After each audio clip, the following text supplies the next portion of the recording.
I'm Collier Landry, subject of the investigation discovery documentary A Murder in Mansfield. On New Year's Eve 1989, I awoke in the middle of the night to the sound of 2 loud thuds. The next morning, my mother was missing, but I knew she was no longer alive. No one believed me except one detective, and 25 days later, police found my mother's body buried beneath the basement floor of my father's new home he purchased for his mistress. I had witnessed a murder, and at the age of 12, I testified against my father at his months-long murder trial. He is still incarcerated to this day. I'm Collier Landry. And I'm Brenda Fisher. And this is Moving Past Murder, Episode 7. So, Brenda, last week we opened one of my father's letters. We did. Which I had not seen, and I don't know if I was going to pick a starting letter. That's what I would have picked, but it is what it is, because, you know, we're doing this, we're keeping the authenticity high on this program. That's what it's all about, right? Absolutely. And I have no idea what's going to come out of those letters or what to expect. And man, the first one, it was a doozy. It was, yeah. And then there's still half of it, which we're going to read at some point, because then he gets into sort of fantasizes and romanticizes about his relationship with my mother. Yeah.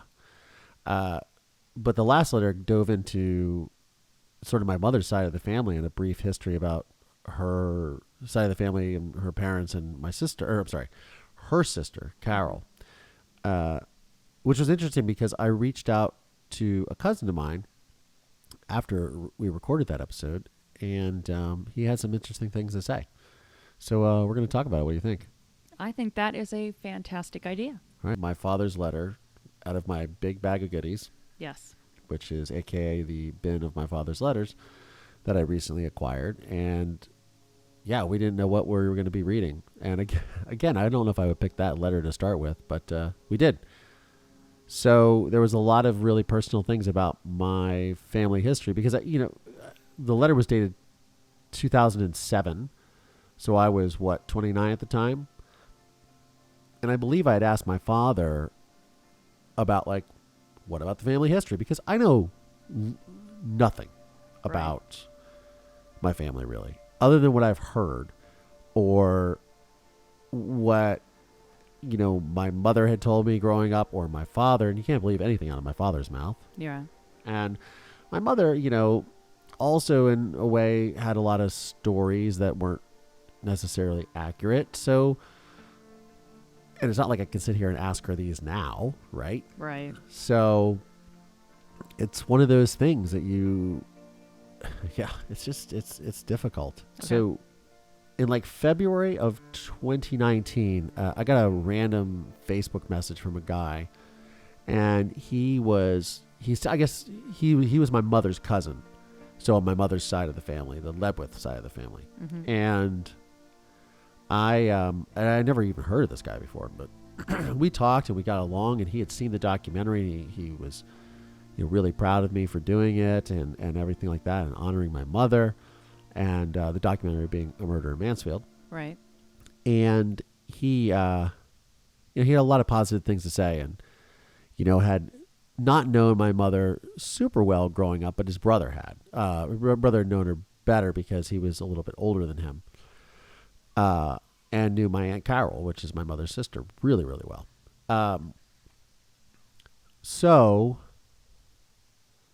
I reached out, we kind of lost touch a little bit, COVID and all that stuff. He had some issues in the family and he got remarried, and we reconnected probably about a month ago. He had heard the podcast and saw it on Facebook and, was really stoked about me doing it and whatnot. And we were talking, he said, hey, I have, one of the cousins on your mother's side of the family is doing a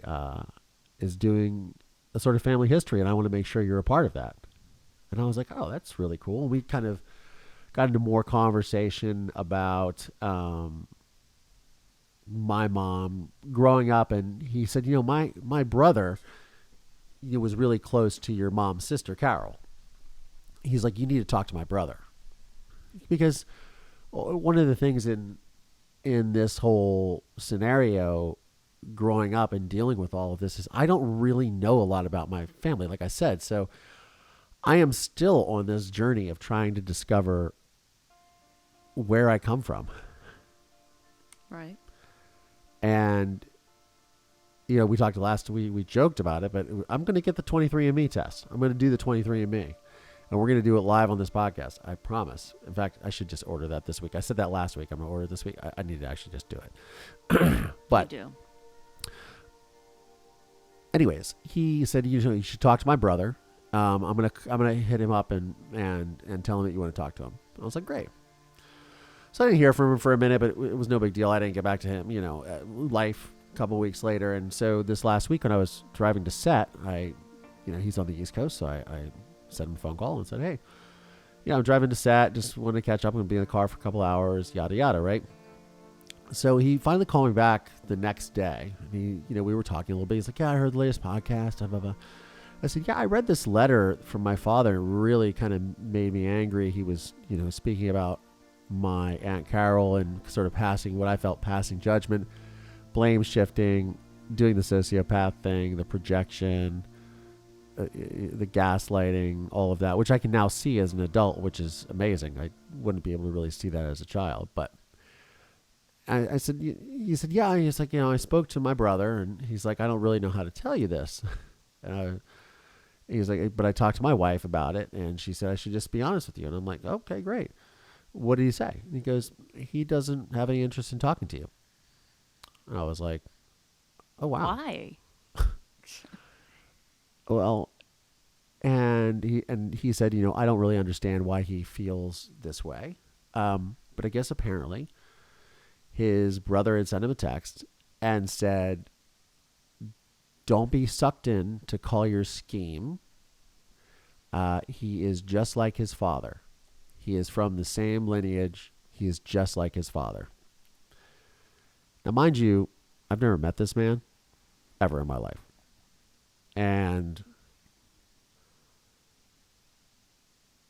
for him to say, I'm just like my father, which I can only be, and for those of you who have seen the movie, I think you can attest, I am definitely not my father, as is, recorded in the annals of history, in the documentary, but also I don't, he's very intelligent. He was tall, dark, like myself, but that's probably about where it stops. And I'm definitely my mother's son. But this is, and this cousin, he was really pissed at his brother. He's like, I don't understand this. And I said, man, I've been dealing with this my whole life. This is not new to me. Right. Unfortunately, this is not new for my family to sort of paint me in this light of, okay, he's just like his father, because my Aunt Carol, my mother's sister, literally had confided in me when I was like around 20, when I went to see her, that they have a really hard time relating to me or dealing with me. And that's why they didn't relate with me or deal with me, because I look like my father. And that is the dumbest thing I have ever heard. But I mean, yes, we can say, oh, it's really dumb and it sucks and that's stupid. Why can't they get over it? But my father caused so much destruction for their family that if you're not in a place where you can really deal with that, it's overwhelming, really. It is, but you were a kid and you have no control over your father, and you are the one that basically put your life in danger to solve your mother's murder and to make sure that he went to jail. And I didn't see any of them stepping up to help you. Yeah, no, and that's a great point. But it me trying to be the empathetic individual that I am. Right. I don't know, and you're trying to understand their side of it and trying to be open to that, but you were a kid, and you are just as much your mother's son as you are your father's, and if they can't see that and they can't honor her by keeping you as part of the family, then to me that's a slap in the face to her, and I don't think she would be happy about it. Yeah, it's a challenge for sure. I it's difficult to hear things like that because again, I am I am so not my father. I am so not him. So to have them really, I mean, but this is my whole life. There are these hard feelings. You know, he molested. Anyways, the cousin was telling me. I said, "Well, can you elaborate more what he said?" And he goes, "Yeah." He says, he was there in the room when my aunt Carol got the phone call that my mother was murdered, and he was there when the girls had finally opened up that they were molested by my father when he gave them quote unquote physicals because he was a doctor. So he thinks my father, rightfully so, is probably the most destructive human being on earth. I cannot say I disagree with that. But I guess I just don't understand because his brother was trying to explain to him, like, okay, you understand that Collier was 11 years old when his mother was murdered, 12 years old when it went to trial, when he testified against his father. And if he didn't do that, his father would have walked free. He is just as much a victim, and he was there for his mother in a way that nobody else was. Right. But it doesn't matter. It doesn't matter to these people. They don't care because they only see it their way. And maybe it's solipsistic. I don't know. I mean, probably. But at the same time, the good part of me goes, as angry and as sad as I am to hear that, I'm like, I kind of get it, I guess. I mean, we all have these defense mechanisms, right? We all have these ways that we protect ourselves. But again, this is like why we're doing this podcast, why we're talking about it. This is all part of the process of moving past murder. Right. And my family wholeheartedly rejected me, both sides, because, and, I was telling this cousin, I said, well, and of course I feel bad. I go, well, I told them that I didn't want to move to Baltimore with them. I didn't want to. And I was like, but I was going through all of it. My mother had just been found, and I knew, and I was in foster care, and I was scared. I just lost my whole way of life. So I didn't want to leave that. I didn't want, my friends, I was trying to cling to anything I had. But he was, reassuring, like, yeah, you were a 12-year-old kid. 12-year-old kids say things like they can't, but they use that sort of excuse to be like, oh, see, he doesn't want to come with us. So, okay, great. It's like they were trying, but they weren't really trying. And on top of that couple, but really what the true answer is that I got later on in life is that they could not handle me because I looked like, quote unquote, like my father. That's just nutty. But I wonder, and I want to talk to some other people on this program because, again, this is part of moving past murder, who have had parents who are violent criminals or murderers. And how does that affect their life? And not saying that their father murdered their mother or their mother murdered their father, or anything that crazy or intimate. But I don't know if these, I know Manson had many kids, right? Yes. Right? We're part of that whole cult. But if these people like John Wayne Gacy or Jeffrey Dahmer, well, I think Jeffrey Dahmer was gay, but I don't know. But not that he can't have children, but I don't think he had any offspring. Anyways, these people who are these murderers have offsprings. If those kids have to deal with the same sort of stigma, because this is like just the tip of the iceberg, because I grew up and I would be in relationships with girls, and when I would finally, if they didn't know me from like back home or know my story, when I moved to California and I start to tell them, about my life, it's not really, it's not really first date material. Like, oh, hey, tell me about your childhood. Oh yeah, it was really screwed up. Let me tell you the whole story. I don't usually delve into that, but I would eventually, and their friends or relatives would say, oh, well, he might have that in there. He might have that rage. He might do that to you. Be careful. But it's like, that's, again, nutty. You can have the same DNA and still not make the decisions that person made. Sure. I would love to see if people have done DNA tests out there and have found out that they are the offspring of someone who's done some very bad things, and Sure.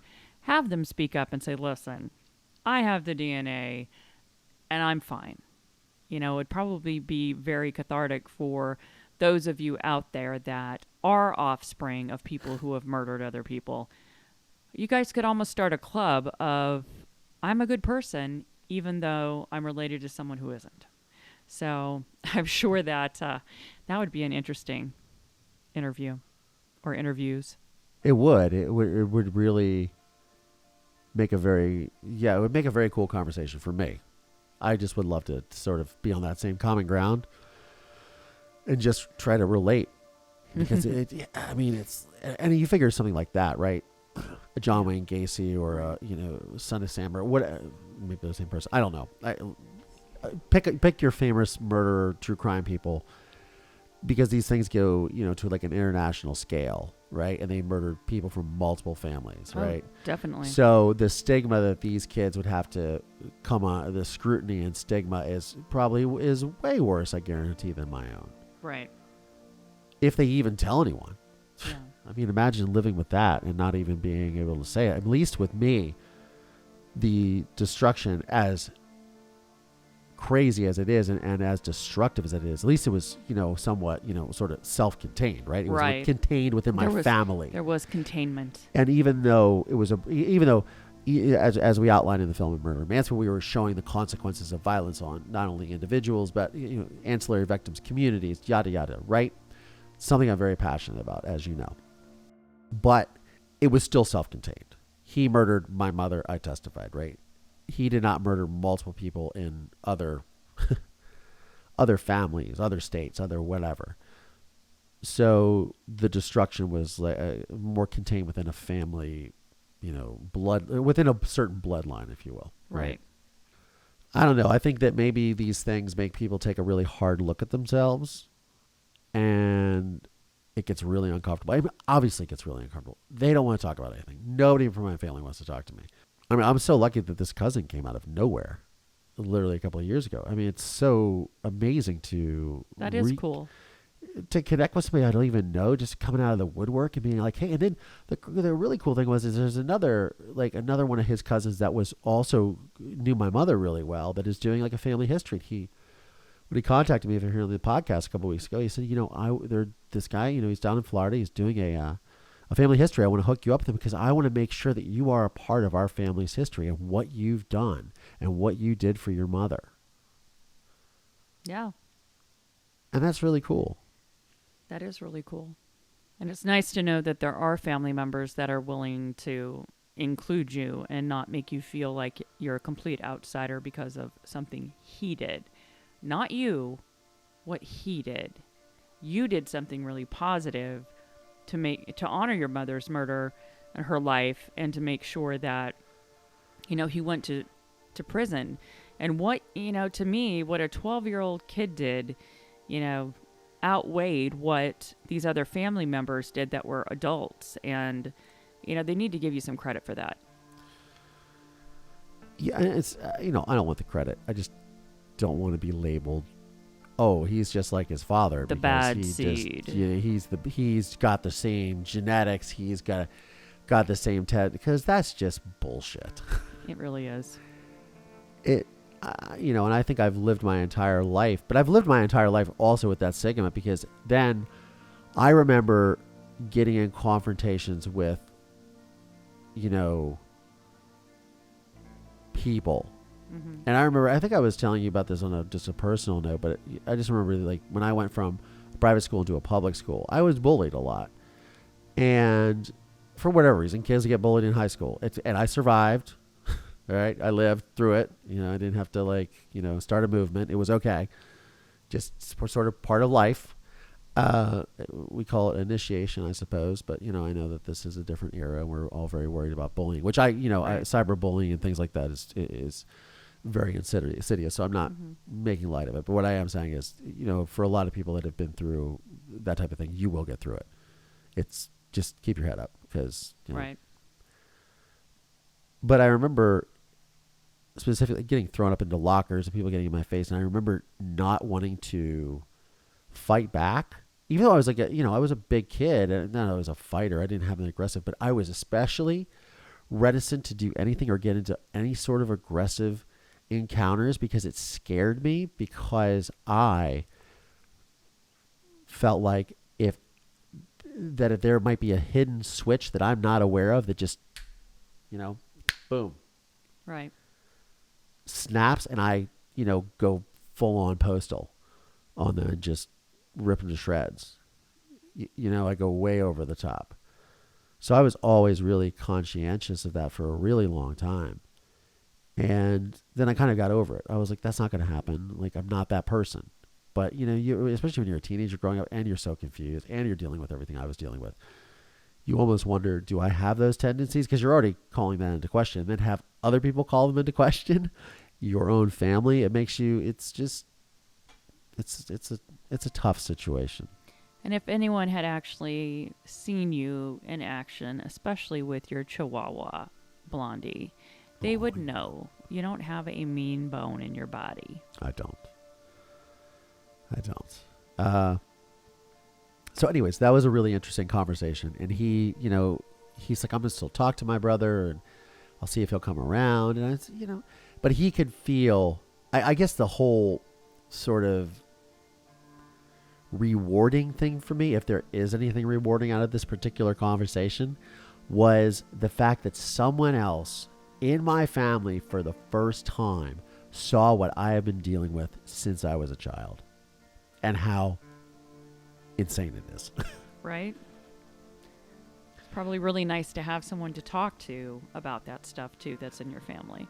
But I mean, when he, he could see it for his own eyes, like literally reading the text message going, this makes absolutely no sense. Yeah. I'm like, and I said, but dude, this is what I have been dealing with my entire life. I've been rejected by all these people because of the sins of the father.